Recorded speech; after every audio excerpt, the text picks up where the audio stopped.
下一个问题，先买起来，先买起来，等下回来。我等下就你跟他，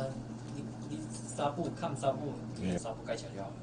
因为其实这个76岁的阿伯啊，然后他主要的主诉是说，他刚开始就是左边那个大腿跟小腿整个就是红，整个就是肿这样子。那起先他们先去内科那边、加医科那边先治疗嘛。那加医科就是刚开始的诊断是一个蜂窝性组织炎的，不过抗生素治疗了2周，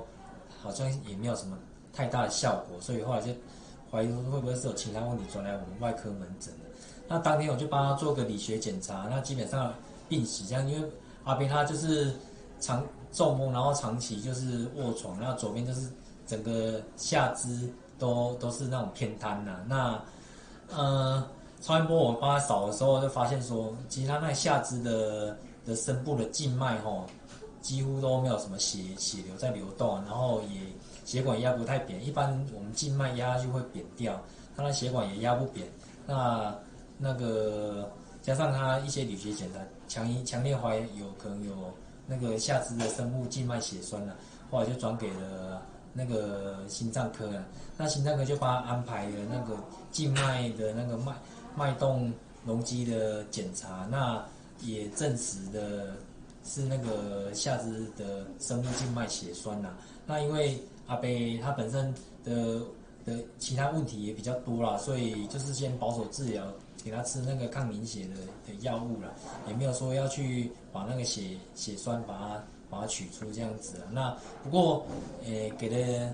了那个药物治疗之后，情况已经有好转了，所以就是继续这样治疗。深部的静脉血栓它其实在脚部并不会有什么太大的生命危险的问题，导致这个血栓如果跑出去，最怕就是跑去肺部变成了肺栓塞，那其实这个就会有生命危险的。所以为什么说如果可以尽早把这个下肢的深部静脉血栓诊断出来，然后给予治疗，其实是对病患会是比较有好处的。一般深部静脉血栓它有几个危险因子，然后经常不动了，比如说我们刚刚这个病人他就是中风了，然后他可能有一侧偏瘫这样子啊，那长期卧床啊，或者说你刚手术完之后，或是说有受过最近有创伤过了或者说比较肥胖的患者啦，或者说你有在服用那个荷尔蒙比如说那个更年期有在用荷尔蒙治疗的患者啦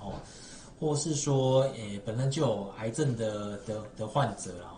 或者说有些大肠方面疾病啊，那个克隆氏症啊或是那个溃疡性结肠炎这些患者比较会是这个深部静脉血栓的这个危险因子所以说就这些患者而言当然你就是平常时候可以帮他多那个脚部多活动是最好啦。那如果我们平常时候可以四肢都是活动正常的人其实最好是久坐一段时间了，还是起来走一走啦或者说那个如果在坐飞机的时候，可能还是稍微站起来，那个脚动一动这样子啦，尽量不要说久坐啊，然后都没有动这样子，这样比较会有机会形成深部静脉血栓。